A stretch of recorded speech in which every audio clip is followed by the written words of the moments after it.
Good morning, dear student. Myself Prakash Chandra Pariyar.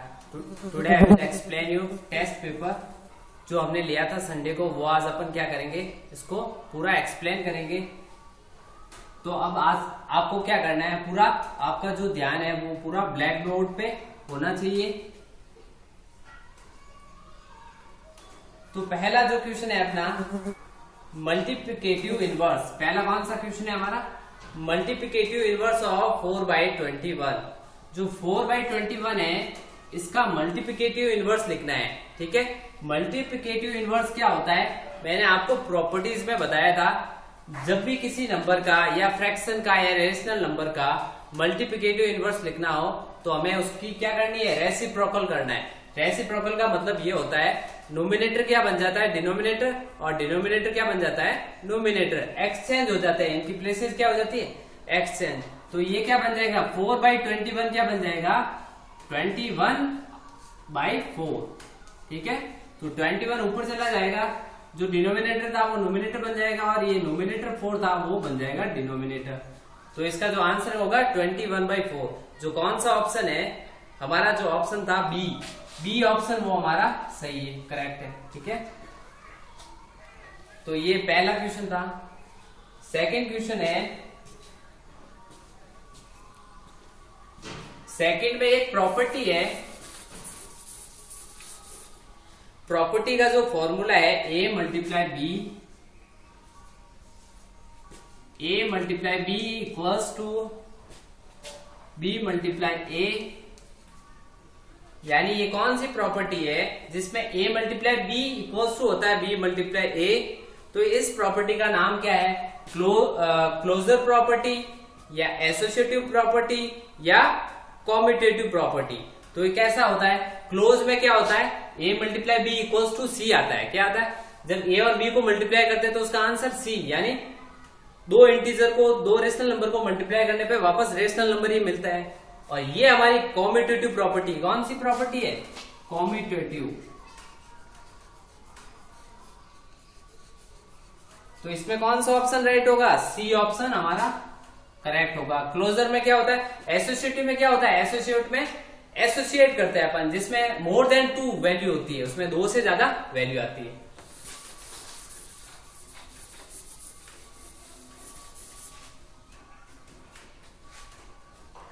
अब हमारे पास में third fill in the blanks.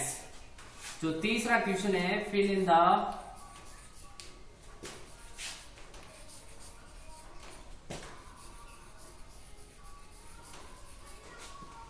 The blanks में पहला ब्लैंक्स है 2 में क्या प्लस करें कि उसका आंसर क्या है 0 आए। ठीक है, तो मैं ऐसी कौन सी संख्या 2 में प्लस करूं, तो -2 करूंगा, इसका एडिटिव इनवर्स लूंगा। जब इसका एडिटिव इनवर्स को प्लस करने पे क्या आता है 0, तो +2 में -2 प्लस किया तो प्लस माइनस माइनस 2 - 2 0।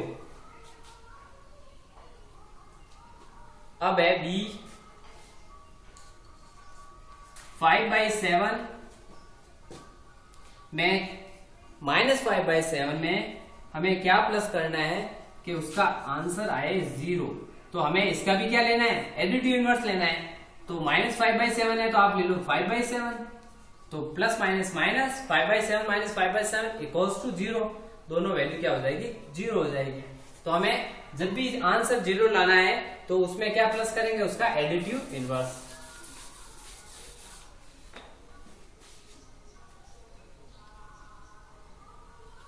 फिर है हमारे पास में थर्ड,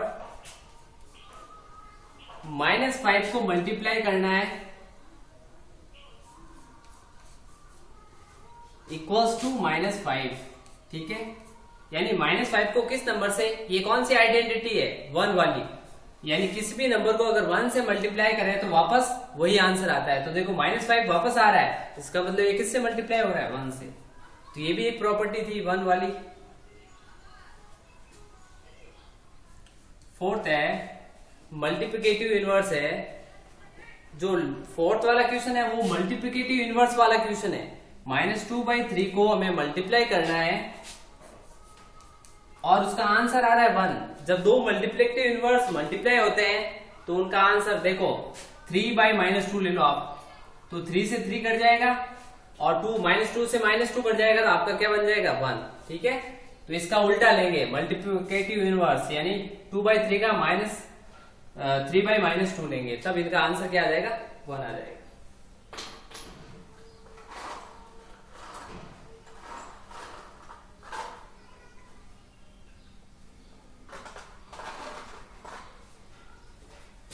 तो हमारा थर्ड क्वेश्चन है, सारे प्रॉपर्टी पे बेस्ड क्वेश्चन है, फॉर्मूला बेस्ड क्वेश्चन है।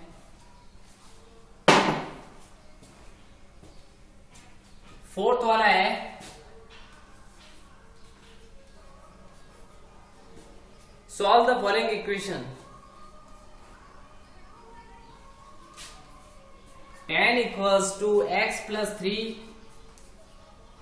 या x इक्वल्स टू 10।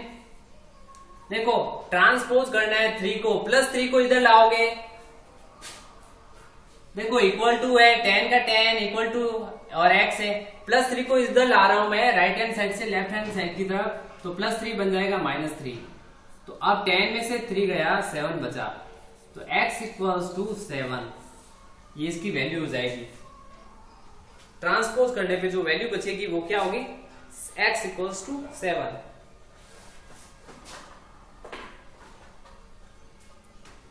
अगली इक्वेशन है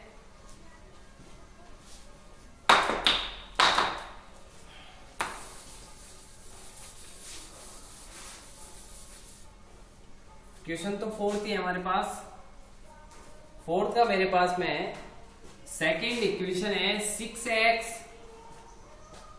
में +3 4x +11।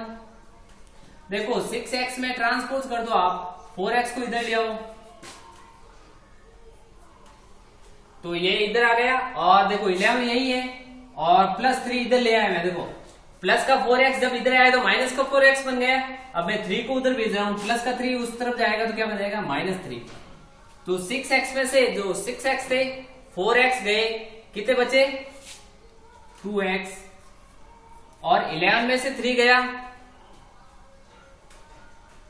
8 या x। अब मैंने आपको बताया था 2x का मतलब क्या होता है, 2 मल्टीप्लाई x, तो x इक्वल्स टू 8 अब 2 अगर मल्टीप्लाई हो रहा है तो यहां क्या हो जाएगा डिवाइड, तो x की वैल्यू कितनी आ गई अपने पास, 2 की टेबल में 8 आता है 4 टाइम, तो ये 4, ये हमारा आंसर हो जाएगा।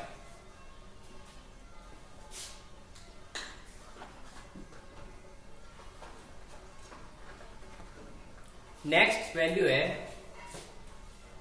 तो आपको क्वेश्चन x वाली वैल्यू दोनों एक तरफ कर ली और न्यूमेरिकल वैल्यू थी कांस्टेंट वैल्यू एक तरफ कर ली, फिर वेरिएबल को माइनस करने पे 2x आया और 11 और 3 में से सब्ट्रैक्ट करने पे 8 आया और 8 को 2 से डिवाइड कर लिया।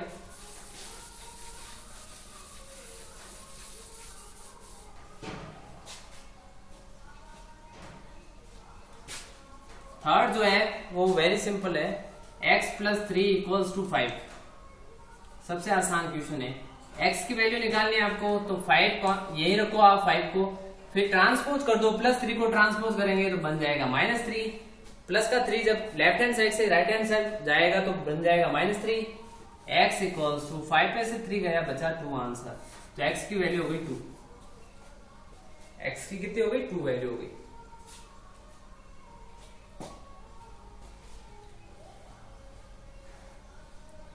इसके बाद में फोर्थ वाला है, सारे अलग अलग डिफरेंट पैटर्न के सारे क्वेश्चन जो एक दूसरे से हटके थे, कोई भी क्वेश्चन मैंने सेम नहीं रखा, सबको अलग अलग रखा है।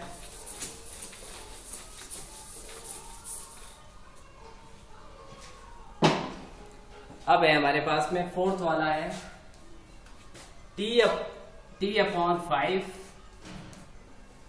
वो इक्वल्स टू है 10 के।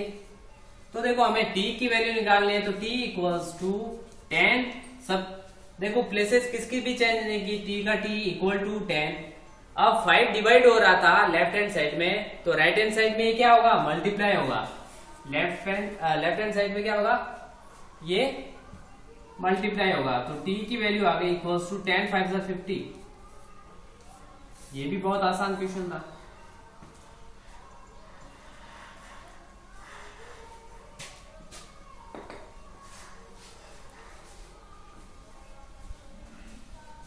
अब हमारे पास में इसमें जो पैटर्न बचा है फिफ्थ, सारे अलग अलग पैटर्न के जितने क्वेश्चन बनते हैं वो सारे मैंने इसमें बनाए हैं क्वेश्चन। 2y equals to 20। देखो ये 2 और y दोनों मल्टीप्लाई हो रहे हैं, तो मल्टीप्लाई हो रहे हैं, तो अब मैं जब इसको ट्रांसपोज करूंगा तो वो मल्टीप्लाई वाला डिजिट किस में हो जाएगा, डिवाइड में जाएगा। तो देखो 2 यहाँ मल्टीप्लाई हो रहा था, तो अब मैं इसको 2 अपॉन में ले जा रहा हूँ, डिवाइड कर रहा हूँ। या y इक्वल्स टू 20 को 2 से डिवाइड करेंगे तो 2 10 20। तो y की वैल्यू क्या आ गई, y इक्वल्स टू 10। ये सारी अपनी इक्वेशन सॉल्व हो गई। ये चैप्टर 1 सा था, लीनियर इक्वेशन था, उसी में से सारे क्वेश्चन आए हैं।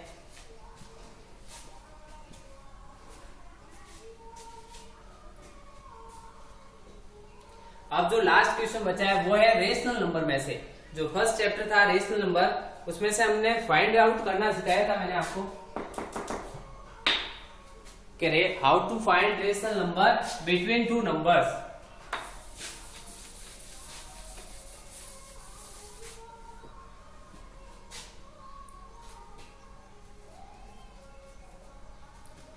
Find 3 rational number between 1 and 2।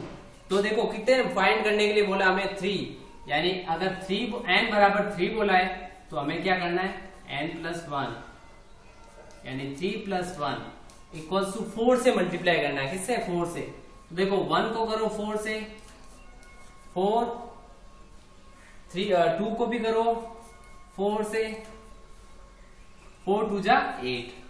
अब आपके पास में आया है 4 और 8, तो 4 के बाद में 5 6 7, या आपके पास में आ गए 3 rational number.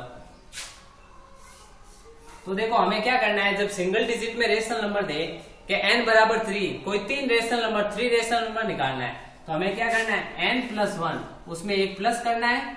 n+1 equals to, यानी जितना पूछे उसमें एक प्लस करना है। 3 इक्वल्स टू 1, 3 + 1 इक्वल्स टू 4। 4 को हमें मल्टीप्लाई करना है किन से, 1 से और 2 से। तो 4 1 जा 4, 4 2 जा 8, 4 और 8 आया। तो देखो 4 और 8 के बीच में कितने हैं, 3 रेशनल नंबर, 5 6 7। तो ये भी एक पैटर्न था रेशनल नंबर फाइंड आउट करने का। एक जो थर्ड मेथड था ये भी है इसी में से। तो 2 मेथड तो हमने सीख लिए, जो लास्ट थर्ड मेथड था वो भी मैंने आपको एक्सप्लेन कर दिया। तो इसी के साथ जो अपना आज का पेपर वो पूरा एक्सप्लेन हो चुका है। अब आपको क्या करना है, होमवर्क में इसी पेपर को दोबारा करना है। इसमें सारे इंपॉर्टेंट क्वेश्चन है, तो दोबारा आपको बिना किसी की हेल्प लिए दोबारा सॉल्व करना है। किसमें, HW में और नोटबुक में करना है। ठीक है, तो इसी के साथ अपनी क्लास फिनिश होती है। कल अपन फिर मिलेंगे इसी समय, तब तक के लिए have a nice day, bye bye.